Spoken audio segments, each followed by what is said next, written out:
Hello everyone, आज हम करते हैं नेक्स्ट क्वेश्चन अपने पीपल डेवलपमेंट इन्वायरमेंट के।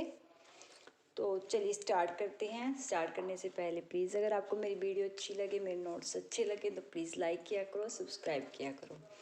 तो चलिए स्टार्ट करते हैं। 42 क्वेश्चन है हमारा। Who first use and defined ecology इन 1860 में इकोलॉजी को सबसे पहले किसने डिफाइन किया, यूज़ किया? एच रेटर या हैकल या चार्ल्स एटन या ओडन? तो इसका राइट आंसर है हमारा हेकल। तो जो the word ecology German word है ये ओकोलॉजी was coined in 1866 why the German scientist थे अर्नस्ट हेकल ने इसको सबसे पहले डिफाइन किया था, सॉरी यूज़ किया था। ठीक है।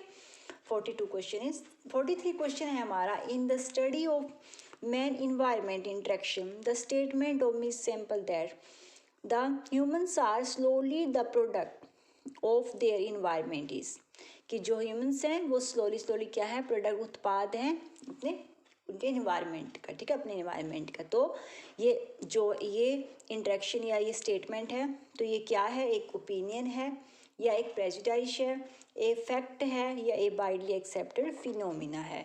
तो ये एक फैक्ट है। राइट आंसर है ऑप्शन सी। ठीक है, कि जो ह्यूमंस हैं, जो इंसान हैं, वो क्या है, धीरे धीरे जो है उत्पाद हैं अपने इन्वायरमेंट के। 44 क्वेश्चन है हमारा।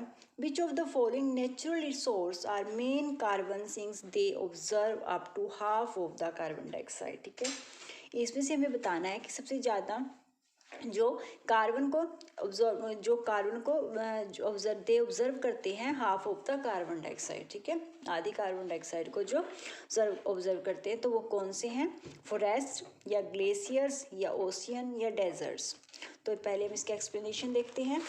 तो एक्सप्लेनेशन है हमारी, oceans are considered the main natural carbon sinks. जो ओशियंस हैं वो मेन जो है नेचुरल कार्बन सिंक्स हैं। ठीक है, as they are capable of observing about 50% of the carbon emitted into the atmosphere.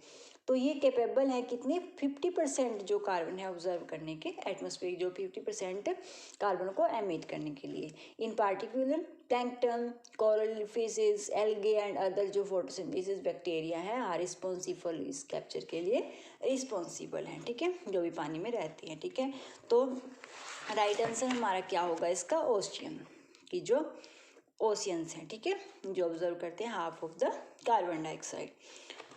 Next हमारा क्वेश्चन है 45। A keystone species is characterized by its disproportionate large impact of ecosystem, या कि जो बहुत ज़्यादा मतलब कि लार्ज इम्पैक्ट प्रोपोर्शनेट, जो लार्ज मतलब कि बहुत ज़्यादा इम्पैक्ट डालते हैं हमारे इकोसिस्टम पे। जो स्पीसीज या कैरेक्टरिस्टाइज जो हमें बताना है इसके कैरेक्टरिस्टाइज स्पीसीज के वेरी लिटिल इम्पैक्ट, या फिर बहुत ही कम इम्पैक्ट डालते हैं इकोसिस्टम पे, या नॉन इम्पैक्ट एट ऑल, या कोई इम्पैक्ट नहीं, या नॉन ऑफ द। तो ये हमारे जो स्पीसीज हैं काफ़ी इम्पैक्ट डालते हैं, लार्ज इम्पैक्ट ऑन इकोसिस्टम पे। क्योंकि एक हमारा जो इकोसिस्टम है, पारिस्थितिक तंत्र है, उसका एक संतुलन बना होता है। ठीक है, अगर उसमें कुछ भी जैसे पेड़ पौधे हैं, अब हम देखते हैं जैसे पढ़ते थे इकोलॉजी में, तो जैसे पेड़ पौधे हैं, कोई जा रहा पेड़ पौधों को खा रहा है, जानवर उनको खा रहा है। ठीक है ना, जैसे कहते हैं शेर जो है वो हिरण को खा रहा है, तो हिरण जो क्या पौधे खा रही है।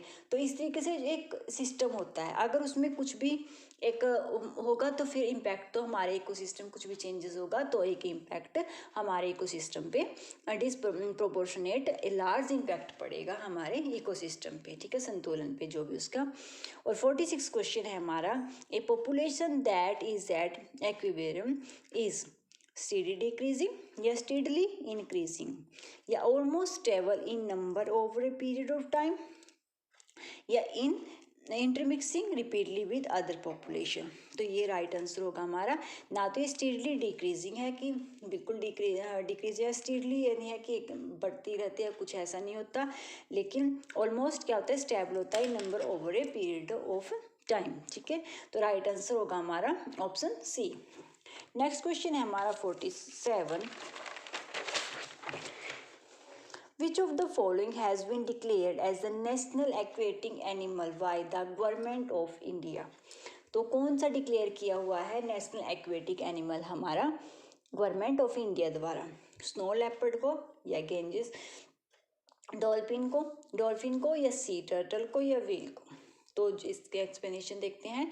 तो जो गंगा की जो गेंजिस रिवर डॉल्फिन है उसको, गंगा की जो डॉल्फिन है उसको क्या किया हुआ है declared sorry has been recognised by the government of India it's national aquatic हमारा एनिमल्स जो है डिक्लेयर किया हुआ है डॉल्फिन को। ठीक है। 48 क्वेश्चन है हमारा total organic matter in an ecosystem is called. जो सारा टोटल ऑर्गेनिक मैटर होता है हमारे इकोसिस्टम में उसको हम क्या बोलते हैं? बायोटिक कम्युनिटी या प्लांट्स या बायोमास? बायोमास राइट आंसर है हमारा ऑप्शन डी बायोमास। उसको जो हमारा टोटल ऑर्गेनिक मैटर होता है इकोसिस्टम में। ठीक है।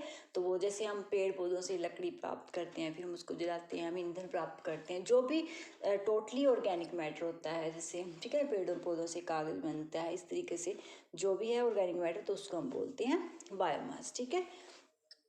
तो 49 क्वेश्चन है हमारा मिनीमाटा कन्वेंशन और on mercury is a global treaty. ये हम जानते हैं कि जो मिनीमाटा जो रोग आया था वो मर्करी की वजह से आया था। ठीक है। जो पानी में मर्करी की मात्रा जो भी हो गई थी, जापान में आया था ये। तो उसकी जो है मिनीमाटा convention mercury is a global treaty, जो है ग्लोबल ट्रीटी संधि है जो टू प्रोटेक्ट ह्यूमन हेल्थ को प्रोटेक्ट करने के लिए and the environment from the adverse effect of mercury and it's compounds की जो इम्पैक्ट पड़ते हैं मर्करी के इन्वायरमेंट पे और उसके कंपाउंड्स के लिए in which following is was its sign. तो किस ये इस ट्रीटी पर जो इस संधि थी ये, तो उस ट्रीटी पर किस ईयर में साइन किया गया था? तो वो 2006 या 2013, 2016 या 2019। तो राइट आंसर है हमारा 2013 पे इस संधि पर हस्ताक्षर किए गए थे, ये साइन हुई थी। ठीक है। क्वेश्चन 50 है हमारा the urbanisation process account for the wind in the urban centres during night to remain. ठीक है। रात के समय में जो विंड होती है अर्बन सेंटर्स में, तो वो कैसी होती है? देख, faster than in the rural area, faster होती है, या slower than that in rural area से, या same as that in rural area में जो सेम होती है, या cooler than in rural area. तो राइट आंसर होता है स्लोअर। तो क्योंकि स्लो होती है रूरल एरिया के कंपैरिजन में। ठीक है। नाइट के समय अर्बन एरिया में। तो राइट आंसर है ऑप्शन बी। तो ये थी हमारी आज की वीडियो। अगर आपको अच्छी लगे तो प्लीज़ लाइक किया करो, सब्सक्राइब किया करो। Thank you for watching my video.